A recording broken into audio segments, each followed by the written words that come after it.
Question 426. The parallel boards used to support the load of the floor and ceiling are called A. Studs, B. Joists, C. Sole plates, D. Exterior sheathing.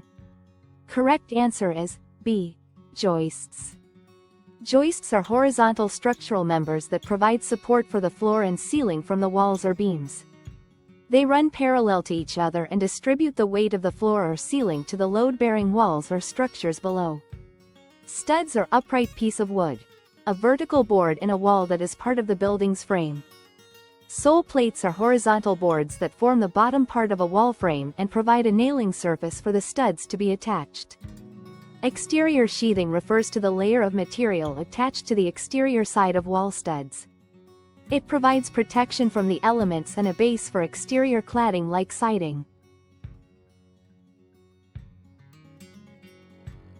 Question 427. A grant deed contains A. Contains the word grant in its conveyance. B. Contains a guarantee that the property title has not been conveyed to anyone else. C. Contains a guarantee that there are no hidden encumbrances on the property. D. All of the above. Correct answer is D. All of the above. A grant deed is a specific type of deed used in California, and some other states, to transfer real property ownership. Its defining characteristic is the inclusion of the word grant within the conveyance language.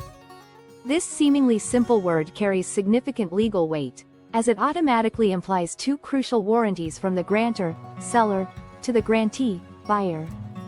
Firstly, by using the word grant, the grantor warrants that they have not previously conveyed the same estate or any interest therein to anyone other than the named grantee. This provides the buyer with assurance that they are receiving the ownership rights and that the seller hasn't already transferred them to someone else. Secondly, the grantor also impliedly warrants that the property is free from any encumbrances created by the grantor or anyone claiming under them, except for those specifically disclosed in the deed. This protects the buyer from undisclosed liens, easements, or other burdens on the property that the seller themselves created or allowed. These implied warranties make the grant deed a common and reliable instrument for transferring property. While it offers important protections to the buyer, it's worth noting that these warranties are limited to actions taken by the grantor. For more comprehensive protection against all potential title defects, regardless of their origin, buyers often seek title insurance in addition to receiving a grant deed.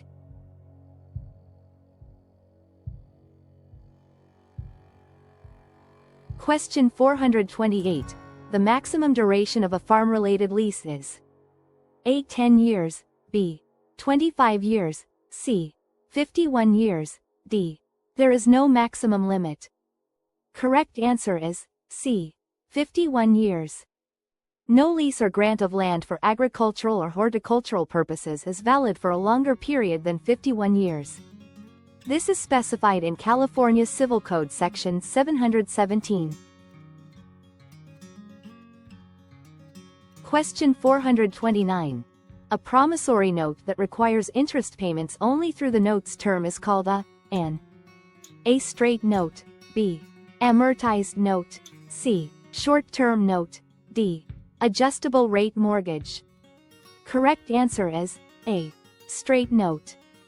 Straight note requires the borrower to repay only the interest on the loan during the term of the note. At the end of the term, the borrower makes a single lump sum payment to repay the principal amount in full. An amortized note spreads the repayment of the loan amount, principal, and interest over the entire loan term through equal monthly payments. Short-term note refers to a maturity period of less than 1 year. While short-term notes can be straight notes, it's not a defining characteristic. Adjustable rate mortgage, ARM, is a type of long-term loan where the interest rate can fluctuate periodically based on a benchmark index. It's not relevant to the interest payment structure during the term. In conclusion, a straight note is specifically designed for interest-only payments throughout the term, with the principal due as a lump sum at the end.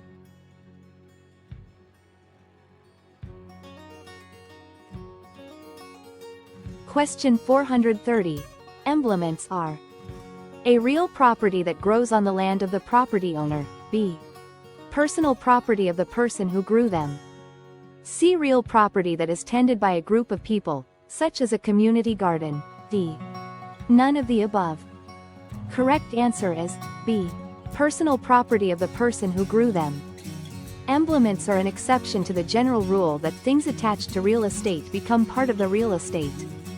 Because they are cultivated and require ongoing human effort, they are considered personal property of the person who grew them.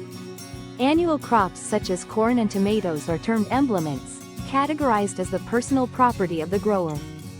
Trees and grass do not require annual planting, and so are real property belonging to the property owner.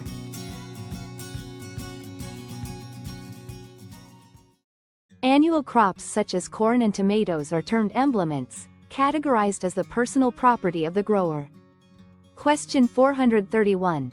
A father leaves his estate, Blackacre, to his 16-year-old son in a will. The minor son can A. Acquire the property if he obtains court approval. B. Acquire the property. C. Cannot acquire property under any circumstances. D. Can only share the property with a legal adult as co-owner. Correct answer is B. Acquire the property. Minors can inherit real property. The fact that the son is 16 years old does not prevent him from legally acquiring ownership of Blackacre through his father's will. A minor cannot directly manage or sell real property without legal intervention, such as a guardian ad litem or conservatorship appointed by the court. The acquisition of the property through inheritance is still valid. The title to Blackacre will vest in the son.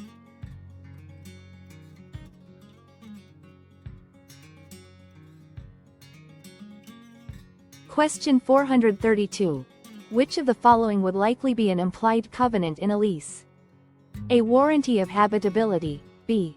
Right of termination. C. Term of duration. D. Amount of rent.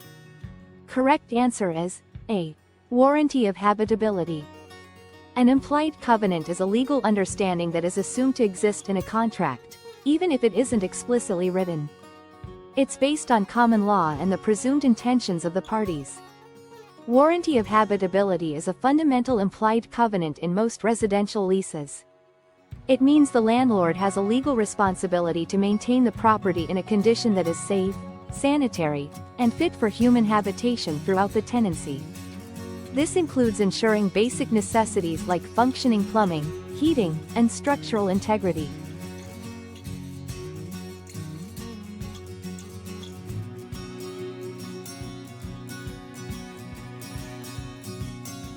Question 433. A person with a spouse and 3 children dies intestate. Her separate property would be divided.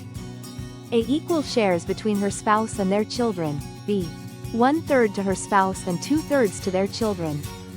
C. The spouse inherits all the property, then can decide what to transfer to the children. D. An intestate person's assets all go to the state. Correct answer is B. 1/3 to her spouse and 2/3 to their children. In California, if a person with a spouse and children dies without a will, the surviving spouse receives all community property and half of the separate property if there is only one child. If there are 2 or more children, the spouse receives 1/3 of the separate property, and the children receive the remaining 2/3. Separate property is any property acquired before marriage, or property received as a gift or inheritance that is not considered community property.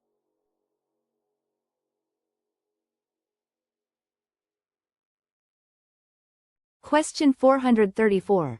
Regarding the National Do Not Call Registry for consumers who wish to block calls from telemarketers, real estate agents can still legally call listed persons if the agent A. has had a previous business relationship with the listed person, within 18 months or less. B. is calling within 90 days of an inquiry by the listed person. C. has received written consent from the listed person. D. all of the above. Correct answer is D. all of the above. The National Do Not Call Registry aims to protect consumers from unwanted telemarketing calls. But there are specific exceptions that permit real estate agents to contact individuals on the list under certain circumstances. These exceptions are designed to allow for legitimate business interactions and to respect consumer-initiated contact or established relationships. Understanding these exceptions is crucial for real estate professionals to ensure they are complying with telemarketing regulations while still being able to conduct their business effectively. One key exception allows real estate agents to call individuals with whom they have an established business relationship, EBR. This typically covers past clients within the 18 months preceding the call, enabling agents to follow up on previous transactions or offer continued services. Additionally, agents are permitted to contact individuals who have made an inquiry within the last 90 days. This allows agents to respond to specific requests for information or services initiated by the consumer. Finally, and perhaps most directly, if a consumer has provided explicit written consent for a real estate agent to contact them, the agent is legally allowed to make those calls, regardless of the individual's status on the Do Not Call registry. Adhering to these exceptions allows agents to maintain necessary communication with potential and past clients while respecting the intent of the Do Not Call regulations.